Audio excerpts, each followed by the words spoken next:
What's up, XRP family, guys? Thank you for joining the video. Here we can see, guys, can you assure Americans that there won't be a ripple effect? Do you expect other banks to fail? Now, we all know, guys, that the SVB has failed and other banks as well. We can see that it may have a domino effect on other banks, right? What does this mean? Now, guys, you have to understand, this may take a couple of days or maybe a week or two. Then everything will go back to normal maybe. And a crisis will maybe follow, but you have to understand that they are resetting the system. It's not like the end of the world or something. Now you have to understand that this needs to happen for them to reset this system, to upgrade this system, because it's a failed financial system. They need to upgrade it. They need to start a new system. That's what's happening right now. People are seeking answers. They do not understand what is happening. Let's take a look here, guys, and you can see that the president is just walking away when they ask something crucial like this. President, what do you know right now about why this happened? And can you assure Americans that there won't be a ripple effect? Do you expect other banks to fail, Mr. President? Should all depositors be protected at all banks? All right, thank you, President. What do you know? He just walks away, guys, shuts the door as if there is nothing going on. Now think about this. These are not people that really care about you. So we understand, guys, that this is what they do, right? They tell you that everything is going to be fine, but things are not fine at all. Now, could this be connected?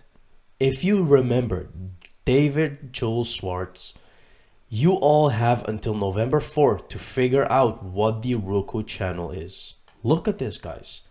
This cannot be coincidence, right? Roku shares slumped after the close Friday after disclosing relationship. Now, I was waiting for 4th November. I thought something was going to happen. But actually, he was hinting towards this collapse, guys, that happened here right now with SVB. And he gave a hint that Roku is maybe connected to SVB, right? And this is where everything starts.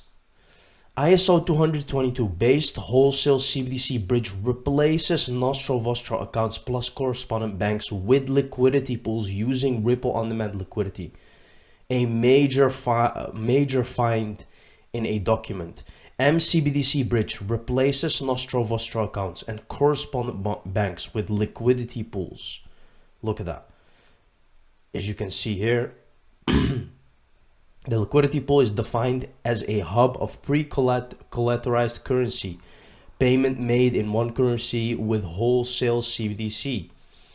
Shall be exchanged here as per existing FX rate, and thereby the converted currency shall be released to the beneficiary bank.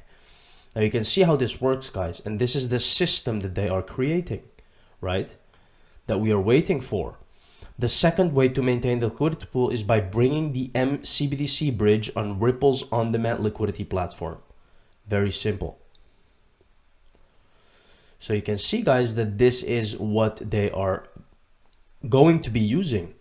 You're going to exchange money. You don't know it, but the technology is there, right?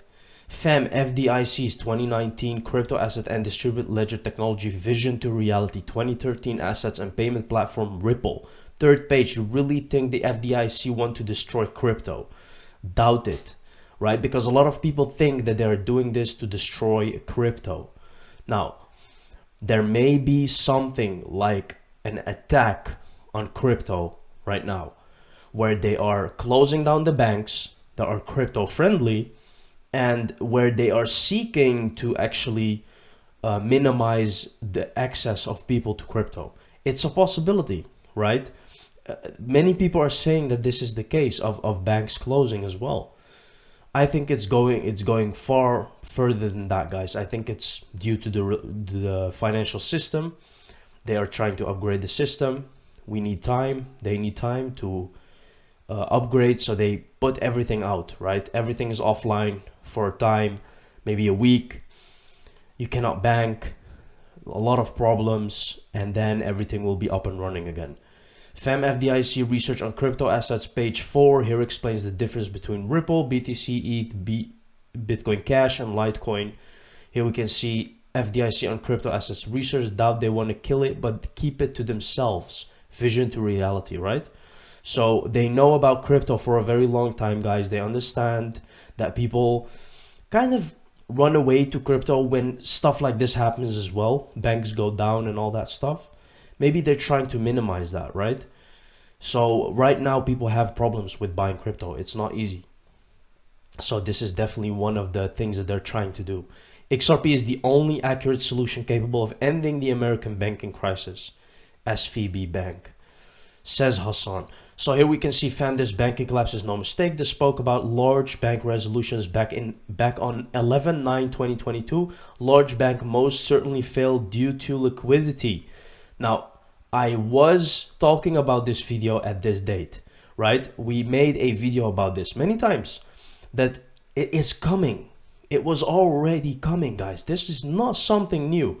We knew that liquidity would run out and that they need liquidity. Hence why we believe in XRP. Let's take a look. So I should just start by acknowledging that this is the first time that we're discussing a large bank resolution in the SRAC, and explain why we think it's the right time to do so. The policy response to the great financial crisis understandably focused on the largest and most systemic institutions.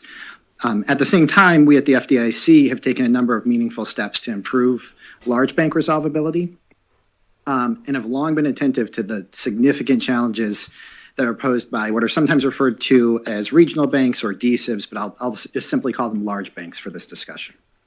While compared to GSIBs, the failure of a large bank might be relatively less threatening to financial stability. It still may be highly costly and result in significant disruption to local communities and potentially to the wider financial system, especially if it occurs in the context of a wider economic downturn. Our goal for this presentation is really simply just to introduce some of the challenges that we see with resolving these institutions, and discuss some of the strategic options that might be available to us. During the global financial crisis, the FDIC handled the failure of the largest IDIs with creative and dynamic responses, but the options that were available to us were limited and undesirable. A costly conservatorship in the case of IndyMac, and the sale of Washington Mutual to a GSIB, which was really only possible because it had a large pre-existing stock of long-term debt to absorb losses, and because it had already been marketing itself in the run-up to its failure, and so JP Morgan had conducted significant due diligence by the time the institution failed. So it's fair to say that the challenges and tricky issues here are underexplored publicly and not fully resolved. I promise we won't resolve them in this discussion. We'll just get started here. So really on slide 14, just a quick flyover of the FDI Act authority under which these institutions would be resolved. The FDIA is the only regime available for resolving insured depository institutions. And importantly, the depositor class is senior to unsecured creditors. And the depositors, uninsured depositors would share losses pari passu with the Deposit Insurance Fund, which covers insured depositors. Every resolution must pass the least cost test, which means that the FDIC must execute the resolution that is least costly, or a resolution that is least like the types of bridge authority that we have talked about in Title II, except that for an insured depository institution, the DIF is a source of temporary liquidity as well. It's large, pre-funded, but also backstopped by significant borrowing authority, ultimately by U.S. Treasury. And the scale of the liquidity that we have in the DIF is actually in some ways greater than relative to the institutions that would be resolved, the orderly liquidation fund in Title II. So you have significant liquidity that we can use to facilitate one of these resolutions. So moving to slide 15.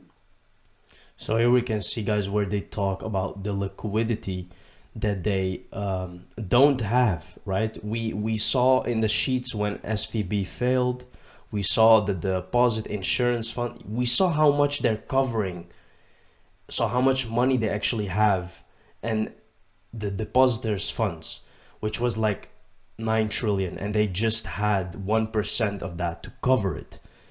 Can you understand what is going on here, guys? They need trillions of dollars in liquidity to cover up people's money. How are they going to solve that? That's the whole discussion brought here, guys, and that is why we're talking about Ripple. As reported by the popular crypto tracker Willard, over the past 24 hours, a total of 916 million XRP was shifted by Ripple and on wallets. Look at all the coincidences happening, guys. So much money on the move while we are having this liquidity crisis with the banks. What do you think is going to happen next? These coming days are going to be very interesting, guys. Stay tuned because we will be covering every day on events that will happen, and stay sharp. Thank you very much for watching the video. See you in the next one. Cheers.